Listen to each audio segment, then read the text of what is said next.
13वां दिया हुआ है आपके कि 3 अंकों वाली कितनी संख्याएं 7 से विभाज्य है। तो पहले तो ध्यान रखना कि 3 अंकों वाली संख्या कौन सी होती है। तो 3 अंकों वाली संख्या, 3 अंकों वाली संख्याएं बताओ कौन कौन सी है। 3 अंकों वाली संख्याएं होती है कि 100 से 999 तक, 100 से 999 तक। अब आपको लेना है कि कितनी संख्याएं 7 से विभाज्य है। तो इसमें थोड़ा ध्यान रखना कि सूत्र के अंदर कि प्रश्न में दिया हुआ है कि कितनी संख्याएं 7 से विभाज्य है। अब 7 से जरूरी नहीं है, यहाँ पर 3 से विभाज्य आ जाए या 3 से गुणज आ जाए या 4 से गुणज आ जाए। तो आपको गुणज, विभाज्य, भाज्य, भाग, ये सारी चीज क्या है, एक ही चीज है कि भाग ही देना। आपको क्या करना है, भाग ही देना है, भाग करके देखना है आपको। तो थोड़ा ध्यान रखना कि 7 से विभाज्य संख्या कौन सी है। और यहाँ पर अगर सवाल आ जाए कि कितनी विषम संख्याएं, कितनी विषम संख्याएं 7 से विभाज्य है, जरूरी थोड़ी है कि केवल संख्याएं 7 से विभाज्य है। देखो 7 का एक बार पार्ट लिखो कि 7 एकम 7, 7 दूनी 14, 7 तीरी 21, 7 चौक 28।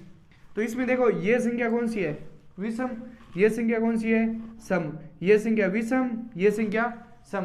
तो एक संख्या छोड़कर एक संख्या क्या होती है, सम और विषम। अब पूछ ले कि विषम संख्याएं 7 से विभाजित कितनी है, तो वो भी आपको क्या करना आना चाहिए, ज्ञात करना आना चाहिए। तो थोड़ा ध्यान रखना। अब पूछा क्या है, मैं केवल आपको क्या बता रहा हूँ, 7 से विभाज्य संख्या कौन कौन सी है वो बता रहा हूँ कि 3 अंकों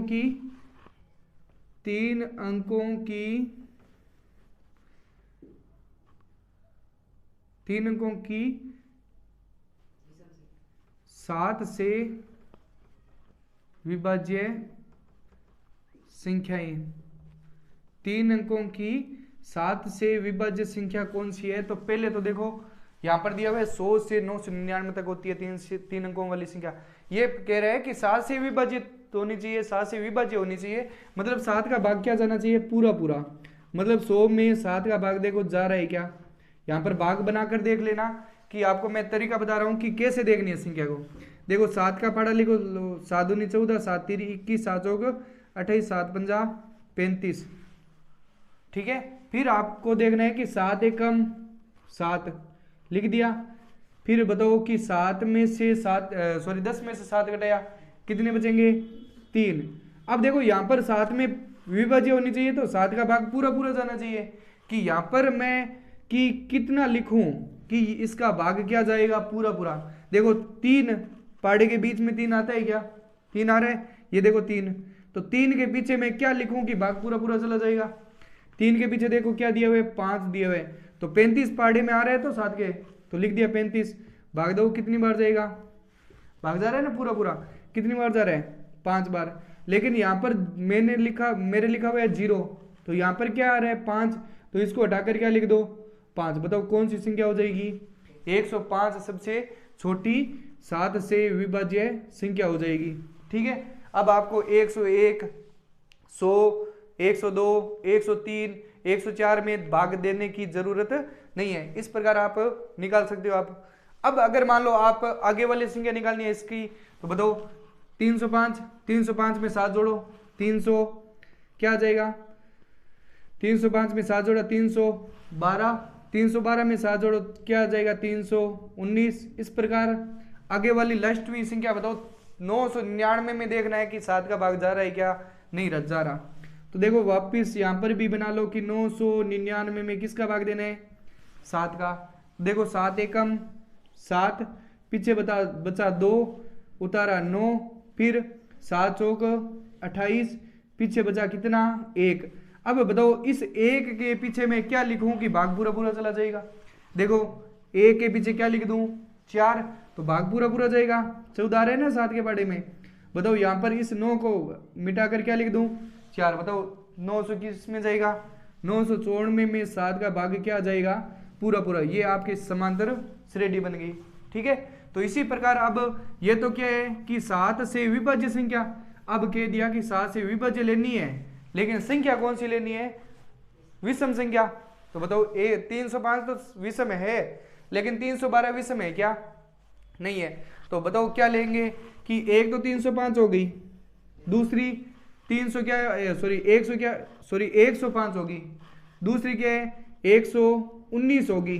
ठीक है, तीसरी क्या होगी, तो 119 में कितने जोड़ने हैं, 14 जोड़ने हैं। क्यों, क्योंकि 7 छोड़कर 7 जोड़ने हैं तो 14 जोड़ने हैं। तो 119 में 14 जोड़ो, क्या आएगा, 119 में 14 जोड़े 133। ठीक है, तो ये सारी संख्या क्या होगी, ये सारी संख्या क्या होगी, विषम संख्या 7 से विभाज्य होगी। ठीक है, अब ये क्या कह रहा है, केवल 7 से विभाज्य होनी चाहिए। आगे समझ में, ये संख्या लेनी है आपको।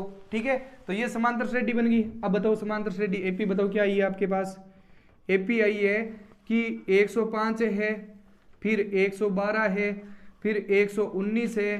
3 पद आने के बाद में आप इसके क्या निकाल सकते हो, आगे के पद निकाल सकते हो। कितने पद है वो भी इसमें क्या कर सकते हो, निकाल सकते हो। पीछे वाला लास्टवां पद बताओ क्या दिया हुआ है, एन दिया हुआ है आपके 994। बताओ प्रथम पद क्या दिया हुआ है, प्रथम पद ए बताओ क्या दिया हुआ है 105। बताओ डी बराबर क्या होता है A2 माइनस A1। बताओ क्या दिया हुआ है 112। 112 में से 105 घटाओ क्या बचेगा 7।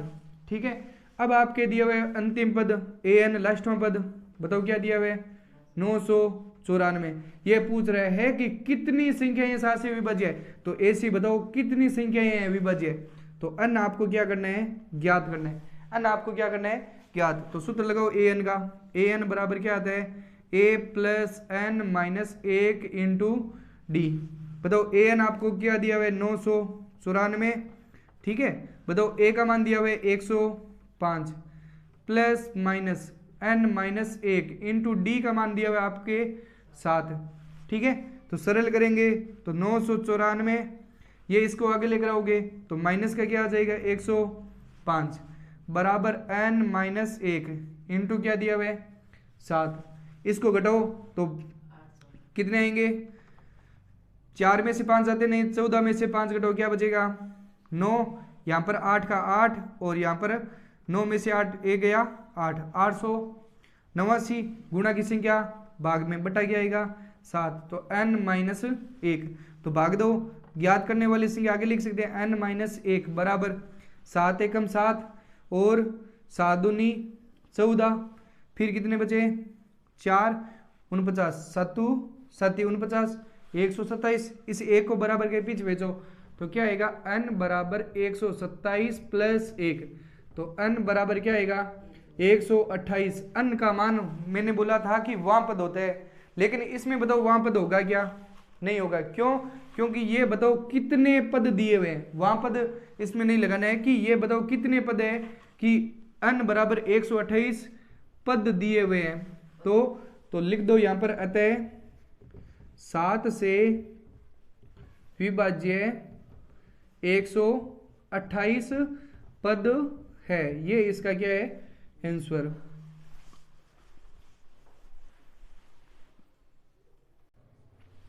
शब्दों दिया आपके कि 10 और 250 250 के मध्य में 4 के कितने गुणज है। मतलब गुणज मतलब भागी, 4 से भाग कितनी संख्या में जाता है वो आपको क्या करना है, लेना है। तो 10 से 250 के बीच में लो कि 4 के गुणज, तो 4 का गुणज बताओ कौन कौन सा है। 10 से लेना है तो देखो 1 2 4 8 12 16 20 यही तो है। तो देखो ये 10 से क्या है संख्या छोटी है, तो ये तो लेना ही नहीं है। कितने लेने हैं 12 16 20। ठीक है, तो ये संख्या हो गई। फिर अब देखो अंतिम में क्या दिया हुआ है 250 दिया हुआ है, 250 दिया हुआ है। तो देखो 4 का नियम क्या है कि इकाई और दाई को जोड़ो। इकाई और दाई में अगर 4 का भाग पूरा पूरा जा रहा है तो उस संख्या में 4 का भाग का क्या जाएगा पूरा पूरा। मतलब 50 में 4 का भाग जा रहा है क्या, नहीं जा रहा। 49 में 4 का भाग जाएगा क्या, नहीं जाएगा। फिर 48 में 4 का भाग पूरा पूरा जाएगा तो 200 क्या ले लो 48, लास्ट में पद क्या ले लो 248। ये आपके समांतर श्रेणी बन गई। ले लो इसमें कितने पद है, बोलो a का मान बताओ कितना दिया हुआ है 12, d का मान क्या आ जाएगा A2 माइनस A1। बताओ 2 का मान 16, 16 माइनस 12 बराबर क्या आएगा 4। फिर बताओ an ले लो और चाहे l ले लो, बताओ कितना दिया हुआ है 248। n आपको क्या करना है इसमें ज्ञात है। ठीक है, तो ए एन बराबर क्या आएगा, A plus N minus 1 into D. बताओ ए एन का मान क्या दिया हुआ है 248 बराबर ए का मान दिया हुआ है आपको 12 प्लस एन आपको क्या करना है ज्ञात इंटू डी का मान दिया हुआ है 4। ठीक है, तो 248 का 248। ठीक है, इस 12 को आगे ले हो तो माइनस की क्या आ जाएगा 12 बराबर एन माइनस 1 इंटू 4। ठीक है, तो 248 में से 12 घटाओ क्या बचेगा 236। अब ये गुणा की संख्या कहाँ चली जाएगी भाग में, बट्टा 4 बराबर क्या आएगा n माइनस 1। तो n माइनस 1 ज्ञात करने हैं तो आगे लिख लो n माइनस 1 बराबर क्या आएगा कि 248 में भाग दो 4 5 चौक 20। ठीक है, फिर क्या बचा है 36, 9 चौक कितने होते हैं 36। ठीक है, तो n बराबर a को पीछे भेजो तो 59 प्लस 1 बराबर क्या आएगा n बराबर 60। अब बताओ 60 वहां पद नहीं लिखने हैं, क्या लिखने हैं टोटल इसमें कितने पद है 60 पद है। तो यहाँ पर लिख सकते हैं अतः क्या है 10 और 250 250 के मध्य 4 के 60 गुणज है। आगे समझ में गुणज है, ये इसका क्या है आंसर। 15वां दिया हुआ है आपके कि अन्य के किस मान के लिए, अन्य के किस मान के लिए दोनों समांतर श्रेणी दी हुई है कि 63 है 65 है और 67 है। 63 65 67 और क्या दिया हुआ है 3 10 17 के अन्य पद बराबर होंगे। मतलब अन्य पद आपके बराबर कब होगा वो आपको क्या करना है ज्ञात। आपने साम सीढ़ी का गेम खेला है, ठीक है, तो इसमें देखो कि 1 से लगाकर 100 तक संख्या होती है। ठीक है, तो इस प्रकार समांतर श्रेणी में साम सीढ़ी में चलते हैं। ठीक है, तो 1 से 10 11 से 20 21 से 30 31 से 40 इस प्रकार 100 तक जाते हैं। ठीक है, तो इसमें दिया हुआ है कि 63 65 67 ये रहा 63 ये रहा 65 ये रहा 67। इसमें बताओ अंतर कितने का दिया हुआ है, एक एक संख्या का अंतर दिया हुआ है। ठीक है, और दूसरी समांतर श्रेणी दी हुई है कि 3 से बताओ कितना 10 से कितना दिया हुआ है 17 से आगे बताओ इसका अंतर कितना क्या दिया हुआ है 7 का अंतर दिया हुआ है। कितना का दिया हुआ है 7 का। देखो 1 2 3 4 5 6 और 7 अंतर कितने का दिया हुआ है 7 का दिया हुआ अंतर। तो साथ साथ ये मान लो पहली ये दूसरी समांतर श्रेणी है, ये 7 क्या हो रही है बढ़ रही है, और पहली समांतर श्रेणी है वो एक एक संख्या क्या हो रही है बढ़ रही है, एक एक संख्या क्या हो रही है बढ़ रही है, मतलब दो संख्या बढ़ रही है, एक संख्या छोड़कर एक बढ़ रही है। ये कह रहा है कि अन्य पद बराबर कब होंगे, मतलब ये दोनों संख्या मान लो ये यहां से जा रही है इधर जाएगी साथ साथ आएगी, और ये धीरे धीरे चलेगी, ये क्या जाएगी धीरे धीरे आगे। तो ये दोनों बराबर आपस में कब मिलेगी, यहाँ पर मिलेगी यहाँ पर मिलेगी या यहाँ पर 81 पर मिलेगी, कब मिलेगी वो आपको मान क्या करना है बताना है। तो बताओ पहले तो समांतर श्रेणियों में दोनों के पद ले लो, प्रथम पद और दूसरे पद। दो समांतर श्रेणी दी हुई है तो एक तो दिया हुआ है 63 और ये पहली समांतर श्रेणी है, पहली एपी दी हुई है। बताओ क्या दिया हुआ है 63 65 और 67। ठीक है, तो बताओ ए का मान इसमें कितना दिया हुआ है 63 और डी का मान बताओ क्या दिया हुआ है 82 माइनस A1। बताओ 2 का मान क्या दिया हुआ है, 2 का मान दिया हुआ है 65 माइनस 63 बताओ क्या आएगा 2। ठीक है, दूसरी बताओ समांतर श्रेणी क्या दी हुई है एपी आपके सेकंड दी हुई है 3 10 और 17। ठीक है, तो इसमें देखो ए का मान बताओ क्या दिया हुआ है 3। बताओ डी निकालेंगे तो 82 माइनस A1 बताओ 2 कितना दिया हुआ है 10 माइनस 3 बराबर क्या आएगा 7। ठीक है, अब ये कह रहा है कि अन्य पद बराबर होंगे, तो मतलब ए एन यहाँ पर पहली समांतर श्रेणी का और दूसरी समांतर श्रेणी का दोनों अन्य क्या है बराबर दिए हुए, कब बराबर होंगे वो आपको मान क्या करना है ज्ञात करना है। बताओ इसका सूत्र क्या होता है a plus N minus 1 into D बराबर इसका भी सूत्र क्या होगा a plus N minus 1 into D. ठीक है, तो इसमें अब इसके मान लेने a और d और इसमें इसके मान लेने हैं आपको ए और डी। बताओ इसमें ए का मान बताओ क्या दिया हुआ है 63 प्लस एन आपको क्या करना है ज्ञात एन माइनस 1 इंटू डी का मान बताओ क्या दिया हुआ है 2। ठीक है बराबर इसमें बताओ पहला पद 3 दिया हुआ है प्लस एन बताओ क्या दिया हुआ है एन आपको क्या करना है ज्ञात इंटू डी बताओ क्या दिया हुआ है 7। सरल करो कि 63 के 63 और इसको गुणा करो एन को 2 से गुणा की प्लस 2n और गुणा करो माइनस के क्या आएगा 2 बराबर 3 का 3 प्लस 7 को n से गुणा की 7n और माइनस 7 को 1 से गुणा की 7। देखो 63 में से 2 घटाओ तो क्या बचेगा 63 में से 2 घटाया 61 प्लस 2n बराबर यहाँ पर 7 में से 3 में से 7 घटाओ क्या बचेगा माइनस के 4 प्लस का 7n n का मान आगे और संख्या बराबर के पीछे। तो यहाँ पर ये संख्या दी हुई है संख्या बराबर के पीछे रख दो तो 2n तो दिया हुआ है इसका ये n दिया हुआ है 7n इसको कहाँ लियो आगे तो माइनस का 7n बराबर माइनस का 4 दिया हुआ है इस 61 को पीछे भेजो तो माइनस का क्या आएगा 61। तो बताओ कि 2n में से 7n घटाओ तो क्या बचेगा 5n बताओ किसका माइनस का बराबर 61 में से सॉरी दोनों संख्या माइनस की है जुड़ेगी 61 और 4 क्या हो जाएगा माइनस के 65 गुणा की संख्या भाग में तो n बराबर क्या आएगा माइनस के 65 बट्टा माइनस के 5 माइनस से माइनस कैंसिल 13 पानी कितने होते हैं 65।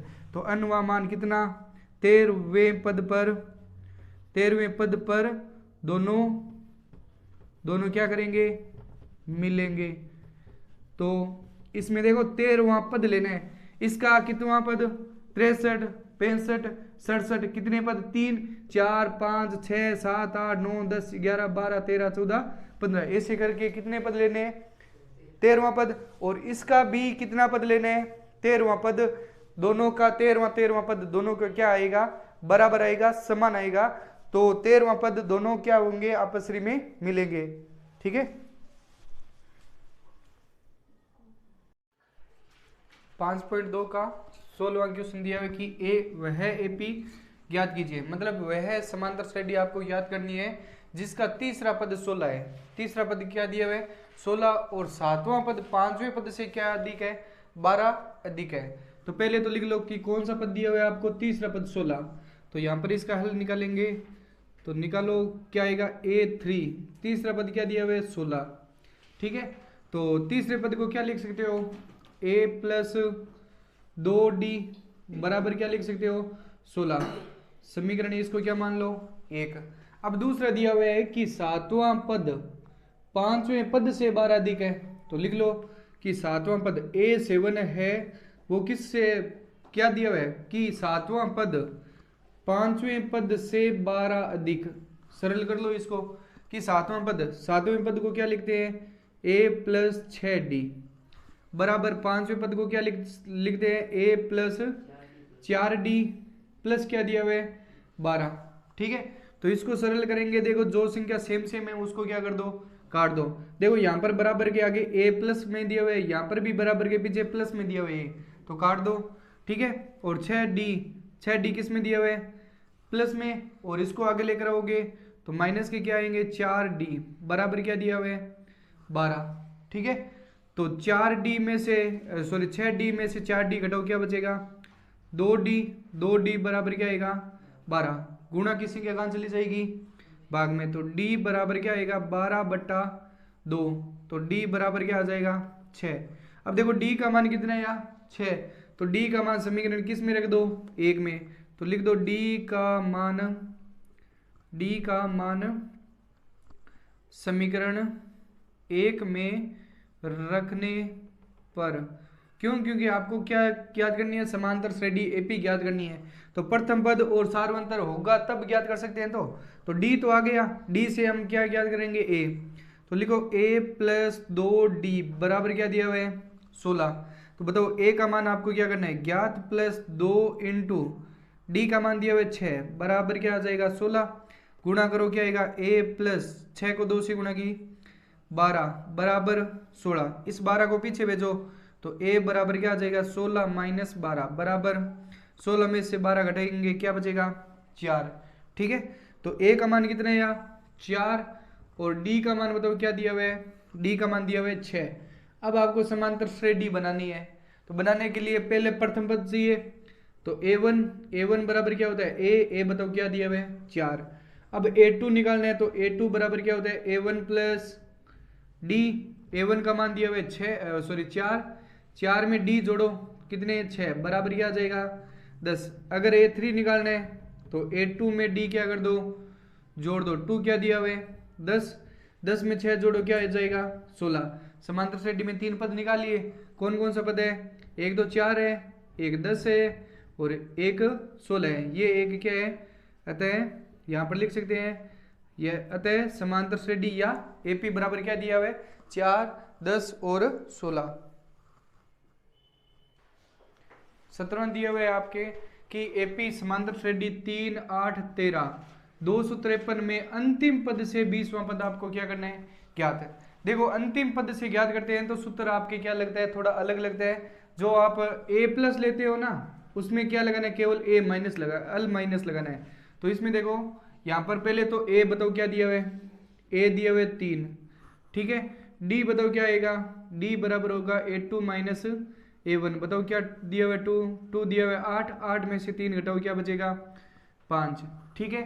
और बताओ 20वां पद निकालना है, अन बताओ कितना 20वां पद, ठीक है। और आपके लास्टवां पद दिया हुआ है 253, अल बताओ कितना दिया हुआ है 253 लास्टवां पद दिया हुआ है। अब बताओ ज्ञात क्या करना है, अंतिम पद से ज्ञात करना है, तो यहां पर अंतिम पद से सूत्र लगाना है, अंतिम पद से ज्ञात करते हैं तो उसका सूत्र होता है L minus N minus 1 into D. इसका अंतिम पद से ज्ञात करोगे तो उसका सूत्र होगा L minus N minus 1 into D. बताओ अल क्या दिया हुआ है, अल दिया हुआ है 253 माइनस अन दिया हुआ है आपके 20वां पद 20 माइनस 1 इंटू डी मान दिया हुआ है आपके 5, ठीक है। तो इसको सरल करेंगे क्या आएगा 253 माइनस 20 में से 1 घटाओ क्या बचेगा 19 इंटू 5, ठीक है। तो 253 माइनस 253 और 19 को 5 से गुणा करो क्या आएगा 95, ठीक है। तो देखो 253 में से 95 घटाएंगे तो बताओ 13 में से 8 घटाओ क्या बचेगा, 13 में से 5 गए 8 और यहाँ पर 4 में से 9 जाते नहीं है, 14 में से 9 घटाओ क्या बचेगा 5 और 2 एक उधार ले लिया कितने बचेंगे 1, तो 158 इसका क्या आएगा आंसर। ये अंतिम पद से 11वां पद मतलब पीछे से इधर से 11वां पद क्या आएगा 158। एक तो ये सूत्र है और एक सूत्र है कि इस संख्या दी हुई है ना इसको क्या कर दो उल्टा, तो यहां पर संख्या को क्या लिख दो, संख्या को पलटने पर, संख्या को पलटने पर पलटो। तो ये देखो पीछे दी हुई है इसको कहां लियो आगे 253 डैश डैश डैश फिर 13 8 और 3, तो लिख दो 13 8 और 3, तो वो सूत्र इसमें अब काम आ जाएगा। बोलो ए बताओ कितना दिया हुआ है, ए दिया हुआ है 253 और डी निकालना है तो डी बराबर क्या होता है a2 माइनस a1, तो a2 माइनस a1 ये 1 होगा और ये 2 होगा, तो 2 में से 1 घटाओ क्या बचेगा 8 में से 13 घटाएंगे तो बताओ क्या बचेगा 8 में से 13 घटाएंगे बताओ कितने बचेंगे माइनस के 5, ठीक है। और अन बताओ इसमें भी कितना पद 20वां पद निकालना है तो ले लो 20वां पद, ठीक है। तो ए आ गया डी आ गया अन आ गया, तो अब ए एन आपको क्या करना है ज्ञात, लास्ट में पद ज्ञात करना है, तो ए एन बराबर क्या आएगा A plus N minus 1 into D. बताओ ए का मान दिया हुआ है आपके 253, ले लो 253 प्लस अन आपको दिया हुआ है अन दिया हुआ है 20 माइनस 1 इंटू डी का मान दिया हुआ है आपके माइनस के 5, ठीक है। तो 253 प्लस 20 को 1 से गुणा 20 में से 1 घटाएंगे क्या बचेगा 19 को माइनस 5 से क्या करनी है गुणा, तो 253 प्लस को माइनस से गुणा की माइनस 19 को 5 से गुणा की 95 और 253 में से 95 घटाएंगे तो 100 क्या आएगा 58, इसका क्या आएगा आंसर। ये दोनों तरीके हैं, दोनों ही आपके क्या है सही तरीके हैं। 18वां दिया हुआ है आपके कि किसी एपी के चौथे और आठवें पदों का योग कितना दिया हुआ है 24 है। चौथा पद और आठवें पदों का योग 24 है तथा छठे और दसवें पदों का योग कितना दिया हुआ है 44 है। तो इस समांतर श्रेणी के प्रथम 3 पद आपको क्या करने हैं ज्ञात। तो पहले तो ले लो चौथा पद और आठवां पदों का योग कितना दिया हुआ है 24। तो इसका हल निकालेंगे तो चौथा पद, तो चौथे पद को क्या लिखेंगे A4 और आठवें पद को क्या लिखेंगे A8, ठीक है A8। तो चौथे पद और आठवें पदों का योग मतलब जोड़ने पर क्या आते हैं 24, ये प्रश्न में दिया हुआ है। तो इसको सरल करेंगे तो A4 को क्या लिख सकते हो A + 3D प्लस A8 को क्या लिख सकते हो A + 7D बराबर क्या आएगा 24। अब इसको सरल करोगे तो देखो A और A कितने A है 2A प्लस 7 और 3 कितने हो जाएंगे 10D बराबर क्या आएगा 24। अब देखो इसमें सारों में 2 का भाग जा रहा है, संख्या को क्या कर सकते हो छोटी 2 से क्या करने पर भाग देने पर दे दो भाग, तो भाग देंगे तो यहाँ पर क्या आएगा A प्लस यहाँ पर भाग दिया तो 5D और यहाँ पर भाग दिया तो 12। इसको समीकरण क्या मान लो 1, ये बन गई समीकरण 1। अब देखो छठा और 10वें पदों का योग कितना दिया हुआ है 44 छठा पद, तो A6 प्लस A10 बराबर क्या दिया हुआ है 44, ये भी प्रश्न में दिया हुआ है। तो छठा पद को क्या लिख सकते हो A + 5D प्लस A10 को क्या लिख सकते हो A + 9D बराबर क्या आएगा 44। A और A कितने 2A प्लस 9 और 5 14D बराबर क्या दिया हुआ है 44। इसमें भी 2 का भाग जा रहा है तो लिख दो 2 से भाग देने पर दे दो भाग, तो भाग देंगे तो बताओ क्या आएगा।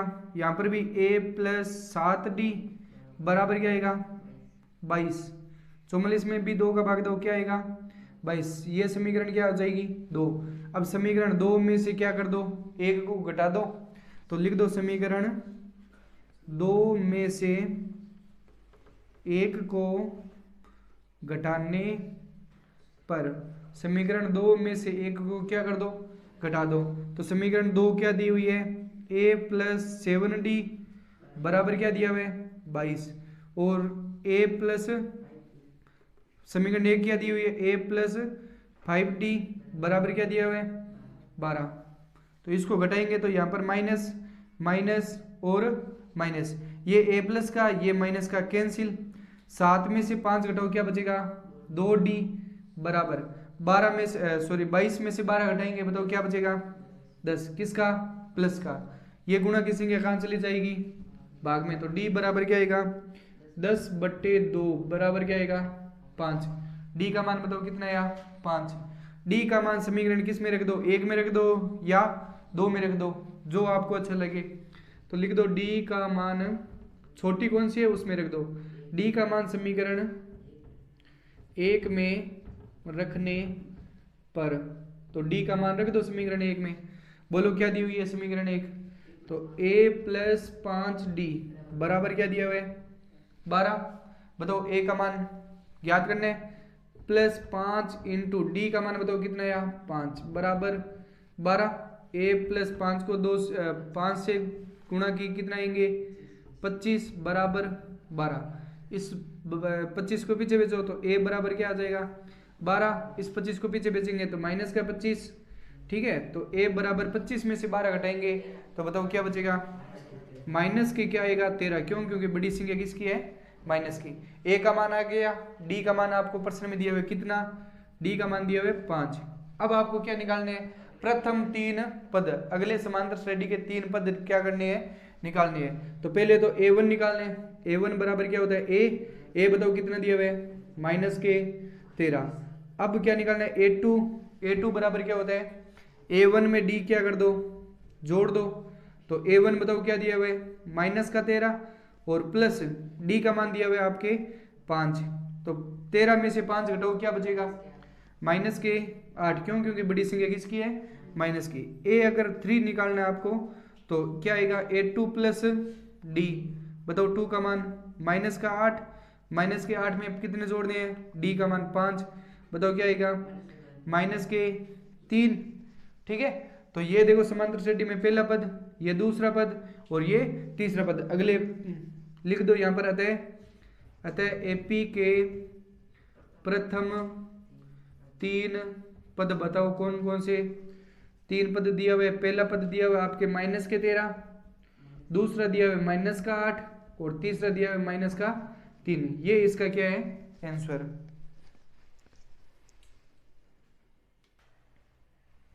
उन्नीसवां दिया हुआ है आपके कि सुब्बा राव ने 1995 में 5000 के मासिक वेतन पद पर कार्य प्रारंभ किया और प्रत्येक वर्ष 200 की वेतन वृद्धि प्राप्त की। मतलब हर साल 200 रुपए की क्या की वृद्धि और किस वर्ष में उसका वेतन 7000 हो गया। तो मतलब कौन से साल में इसका वेतन है वो 7000 हो गया। तो पहले तो देखो इसमें समांतर श्रेणी बनानी है तो देखो 1995 में उसके कितने रुपए थे यहाँ पर इसका हल है। तो ये आपको लिखना नहीं है 1995 मैं बता रहा हूँ कि 1995 में उसके कितने रुपए थे 5000 रुपए। कितने रुपए थे 5000 के मासिक वेतन पर पद पर कार्य प्रारंभ किया। मतलब पहले साल से कार्य क्या किया प्रारंभ किया और प्रत्येक वर्ष 200 रुपए वेतन की क्या हुई वृद्धि। मतलब प्रत्येक वर्ष मतलब 1995 से 1900 क्या आएगा 1996 में इसके कितने रुपए बढ़ गए 200 रुपए। तो 5000 में 200 जोड़ो क्या आ जाएगा 5200। अगर इससे अगले वाले साल में जोड़ेंगे तो 1900 क्या आ जाएगा 97। तो 1997 में उसके रुपए कितने हो जाएंगे 5400 200 और जुड़ जाएंगे। इसी प्रकार आगे क्या आएगा कि लास्ट साल जो कौन सा सन है या कितने साल बाद में उसके ये रुपए धीरे धीरे बढ़ रहे हैं ना तो कब 7000 रुपए हो जाएंगे वो आपको क्या करने हैं ज्ञात। आगे समझ में कि प्रथम वेतन ले लो यहाँ पर कि प्रथम या प्रारंभिक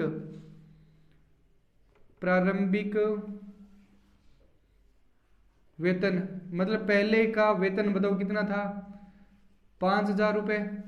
ठीक है इसको क्या मानेंगे ए इसको क्या मानेंगे ए और बताओ क्या दिया हुआ है डी बराबर क्या आएगा A2 माइनस A1।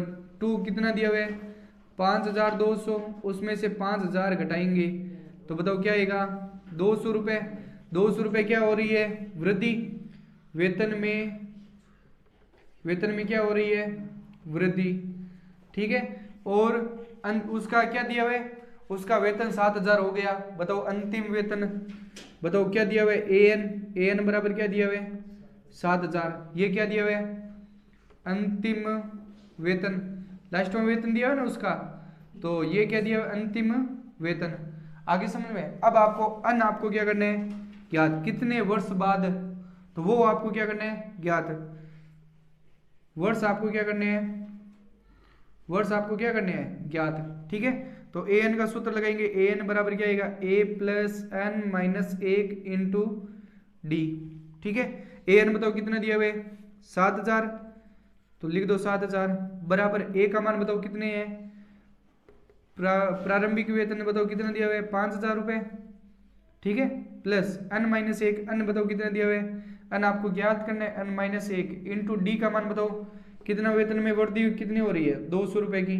ठीक है तो इस 5000 को आगे लेकर आओ क्या आएगा 7000 माइनस 5000 बराबर n माइनस 1 इंटू 2000। 7000 में से 5000 घटाओ क्या बचेगा 2000। ये गुणा की संख्या कहाँ चली जाएगी भाग में बट्टा 200 ये 2000 है। ठीक है 2 0 से 2 0 कैंसिल बराबर n माइनस 1।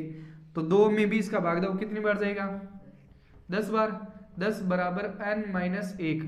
ठीक है तो n बराबर क्या आएगा, इस 1 को आगे ले आओ तो 10 प्लस 1, तो n बराबर क्या आ जाएगा 11वें वर्ष में उसका वेतन क्या आ जाएगा 7,000। ठीक है, तो यहां पर लिख सकते हैं कि अतः कौन है, सुब्बा राव का 11वें वर्ष में 7,000 रुपये वेतन हो जाएगा। आगे समझ में, ये इसका क्या है आंसर।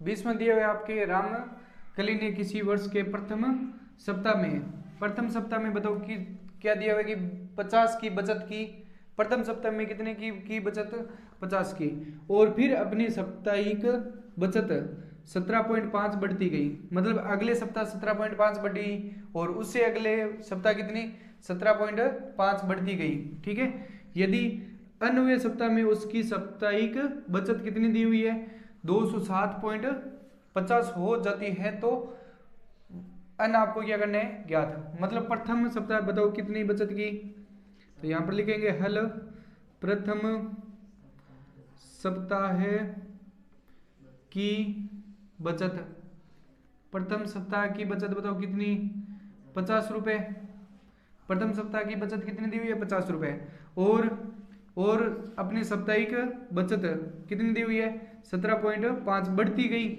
मतलब दूसरे क्या ले लो, दूसरे सप्ताह की बचत क्या हो जाएगी, क्या दी हुई है 50 तो दी हुई है, उसमें क्या जोड़ दो 17.5 जोड़ दो, क्या आएगा 50 और कितने हो जाएंगे 67.5, ये दूसरे सप्ताह की क्या हो जाएगी बचत। हमें समांतर श्रेणी तो नहीं निकालनी है, तो दूसरे सप्ताह की बचत बताओ क्या दी हुई है 17.5 है, तो ये आपके क्या आ जाएगा डी बराबर क्या आएगा, तो ऐसे भी निकाल सकते हो कि A2 माइनस A1, तो यहाँ पर प्रश्न में दी हुई है कि सप्ताह में वृद्धि कितनी हुई, बढ़ती कितनी गई 17.5 बढ़ती गई, मतलब डी आपके सार अंतर कितना दिया हुआ है 17.5, और सप्ताह में कुल उसने रुपए इकट्ठे कितने किए साप्ताहिक बचत, तो यहां पर लिख सकते हैं कि साप्ताहिक कुल बचत बताओ अंतिम पद क्या दिया हुआ है, बचत दी हुई है कि 207.50 रुपए की। ठीक है, अब आपको ये क्या दिया हुआ है ए, और ये क्या दिया हुआ है डी, और ये क्या दिया हुआ है आपके एन, तो सूत्र रख दो, अन आपको क्या करना है इसमें ज्ञात, तो रखो मान ए एन बराबर क्या आएगा A plus N minus 1 into D, बताओ ए एन का मान कितना दिया है, यहाँ पर मान दिया हुआ है आपके कि 207.50। ठीक है, तो बराबर क्या आएगा ए का मान बताओ कितना दिया हुआ है 50 प्लस एन का मान आपको क्या करना है ज्ञात इंटू डी का मान दिया हुआ है आपको 17.5। ठीक है, तो 50 को आगे लेकर आएंगे तो क्या आएगा 207.50, उसमें से क्या घटाना है 50 बराबर n माइनस 1 इंटू 17.5। देखो पॉइंटों की जोड़ और बाकी में, तो यहाँ पर देखो 207 पॉइंट क्या आएगा 50, उसमें से आपको घटाने कितने हैं 50, तो यहाँ पर 50 आएगा, क्यों, क्योंकि 50 के पीछे पॉइंट नहीं है, पॉइंट यहाँ पर लगा सकते हैं, पॉइंट इसको भी 0 लिख सकते हैं, आगे समझ में, तो यहाँ पर भी लिख सकते हैं कि 50 के पीछे 0 लगा दो, सॉरी पॉइंट लगा दो, उसके पीछे क्या लगा सकते हैं 0, तो ये 50 रुपए और 0 क्या हो जाएगा पैसा, तो इसको सरल करेंगे तो क्या आएगा 0 में से 0 घटाया 0, 5 में से 0 घटाएंगे क्या बचेगा 5, और 7 में से 0 घटाएंगे 7, और 10 में से 5 घटाया 5, और 1 का 1। देखो 157.50 दिया है, तो पॉइंट के पीछे 0 होता है ना, वो मान्य नहीं होता है, तो क्या लिख सकते हो, केवल क्या लिख सकते हो 157.5 लिख सकते हैं। ठीक है, 5 0 लगाओ या मतलब को कोई फर्क नहीं पड़ेगा।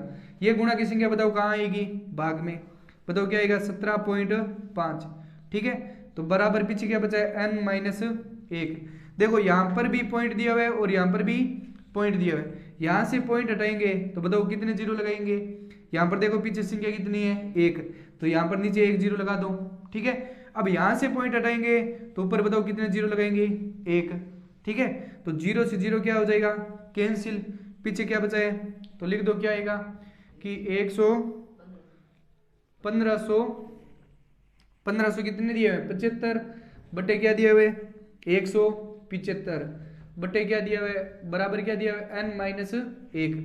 देखो इसमें संख्या में किसका भाग जा रहा है 5 का भाग जा रहा है, दे दो भाग कि कितनी बार जाएगा 5 3 15, फिर 2 25 5 बार, फिर यहाँ पर 3 बार, फिर 1 बार, फिर 25 5 बार, और जा रहा है 5 का तो और दे दो 7 पंजा 35 और 6 पंजा 30 और 3 पंजा 15, 63 में भाग जा रहा है तो n-1 बराबर क्या आ रहा है 63 बटा 7, तो n बराबर क्या आएगा n-1 बराबर 9 सता 63, इस 1 को पीछे भेजो तो n बराबर क्या आ जाएगा 9 + 1, तो n बराबर क्या आ जाएगा 10।